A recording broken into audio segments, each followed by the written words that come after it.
Hey everyone, welcome back to Midnight Recaps. Tonight's nightmare is Infinity Pool, 2023. Imagine committing murder, getting sentenced to death, watching yourself brutally executed, and then walking away completely free. But after your first death, you realize something terrifying.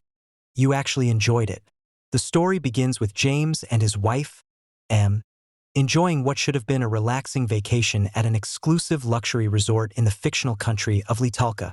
The resort is beautiful, isolated, and designed for the rich. But beyond its walls, strange traditions and hidden dangers lurk. As the couple heads out for breakfast, they notice locals preparing for an eerie celebration known as the summoning. People wear disturbing, grotesque masks, creating an unsettling atmosphere that hints something isn't quite right about this place. During breakfast, it's clear the couple isn't on the same page. Em is excited to experience the local culture, while James seems distracted and uninterested. Once an aspiring author, James only published a single novel years ago and has struggled to write anything since. Later that day, while watching a race, James is approached by a mysterious woman named Gabby Bauer. To his surprise, she claims to be a fan of his forgotten novel. She warmly introduces herself and invites James and Em to dinner with her husband, Albin. That evening, the two couples meet over dinner. Gabby reveals she works as an actress, mostly appearing in television commercials. The conversation eventually turns toward James's writing career. When asked about his next book, he awkwardly admits that he hasn't found any inspiration. The conversation also reveals another uncomfortable truth. Em comes from an extremely wealthy family. Her father owns a publishing company and never approved of James, believing his daughter deserved someone more successful. Even so, Em chose love over her family's expectations. As the night continues, everyone heads to the dance floor. Throughout the evening, James and Gabby repeatedly exchange lingering glances, and an undeniable attraction begins to grow between them. The next day, Em becomes increasingly nervous after learning that Litalka has a reputation for violent crimes against tourists. Despite the warnings, Gabby and Albin convince the couple to sneak out of the resort for a drive into the countryside, something guests are strictly forbidden from doing. They spend the afternoon relaxing on a quiet beach, drinking and enjoying themselves. While Em privately talks about her strained relationship with her father, James wanders off alone for a moment. There, Gabby follows him, making it unmistakably clear that she's interested in him. The brief encounter only deepens the tension between them before they all return to the group. As night falls, the four climb back into their vehicle after drinking heavily. James volunteers to drive everyone back to the resort. But on the dark road home, disaster strikes. Out of nowhere, a man suddenly steps into the road. James can't stop in time. The impact is fatal. Everyone freezes in shock. Instead of reporting the accident, panic takes over. Together, they drag the victim's body off the roadside before Albin takes over the wheel and drives them back to the resort, hoping no one will ever find out. Unfortunately, someone already knows. The following morning, police officers arrive at James's hotel room and place him under arrest for the hit and run. James and Em are taken to the local police station, where Detective Thresh calmly explains the horrifying laws of Litalka. The victim's family has the legal right to exact justice themselves. Under the country's ancient tradition, the victim's eldest son must personally execute the killer to restore the family's honor. James believes his life is over, but Detective Thresh offers him another option. A secret reserved only for wealthy foreigners. Using highly advanced technology, the authorities can create a perfect biological clone of the criminal. The clone will receive the punishment instead, allowing the original person to walk free. Faced with certain death, James reluctantly agrees. He enters a strange chamber where his body is submerged in thick red liquid. As the cloning process begins, James experiences disturbing hallucinations that blur the line between reality and nightmare. When it's finally over, a second James stands before him. An exact copy. Every memory, every emotion, every fear. The two men are indistinguishable. Soon afterward, James and M are forced to watch the official execution. The victim's young son approaches the clone and repeatedly stabs him to death. The duplicate screams, cries, and desperately begs for mercy, believing himself to be the real James until his final breath. M is completely traumatized by what she witnesses. James, however, reacts differently. Instead of running away from this nightmare, something inside him begins to change. Desperate to leave, M insists they return home immediately. But James secretly pretends to have lost his passport, giving himself an excuse to remain behind. Realizing she can't change his mind, M leaves the resort alone while James extends his vacation. Not long afterward, Gabby finds him again. She finally reveals the truth. Years earlier, Albin had been responsible for building the luxurious infinity pool at the resort.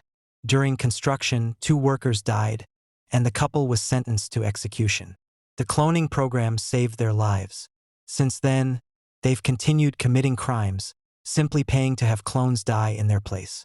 Gabby then introduces James to an exclusive circle of wealthy tourists, including Charles, Jennifer, Dr. Moden, and Bex. Every one of them has committed terrible crimes. Every one of them has escaped justice. And every one of them has watched their own duplicate die. For them, death has become nothing more than entertainment. As the nightmare continues, James finds himself sinking even deeper into the twisted world of Litalka.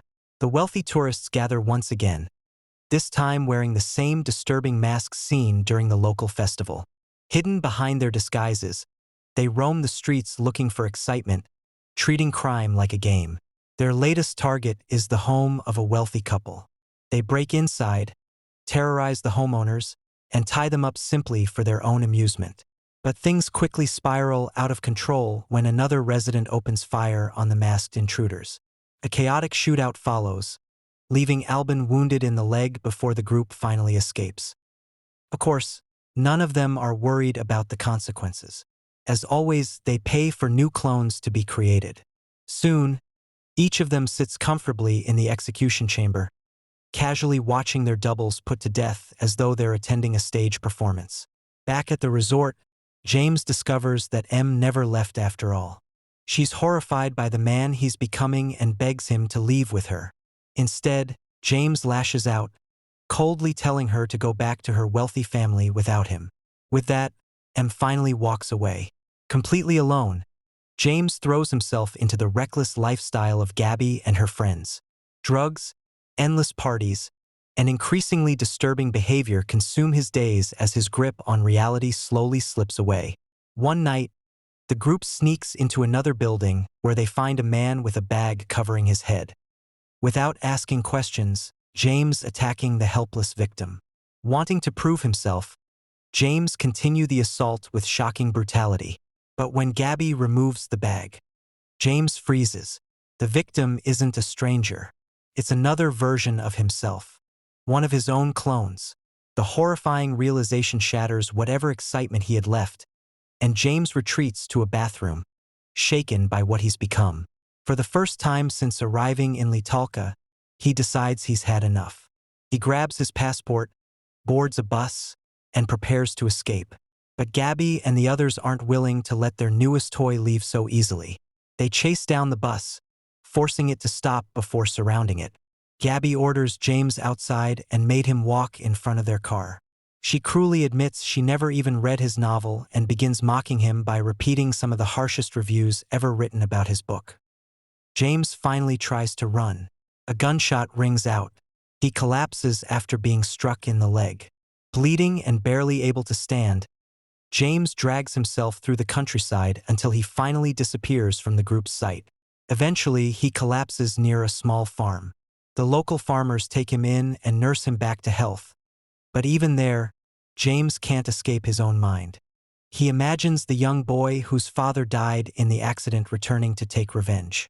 He even sees visions of M standing beside Gabby's group, mocking and tormenting him.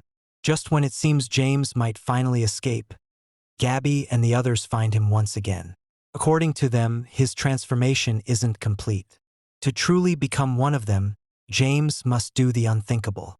Another clone of James is brought before him to kill. At first, he refuses, but the clone suddenly attacks like a wild animal, forcing James into a desperate struggle for survival.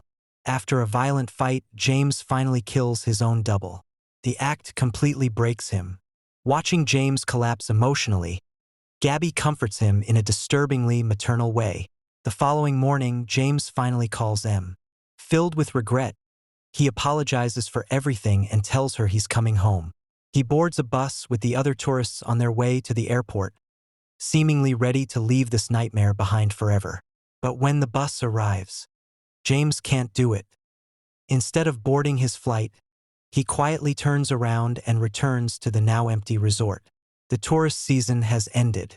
Dark storm clouds gather overhead as heavy rain pours across the deserted infinity pool. Completely alone, James sits silently in the downpour. No longer the man who arrived looking for inspiration, but someone forever changed by the darkness he chose to embrace. That's the end of tonight's recap.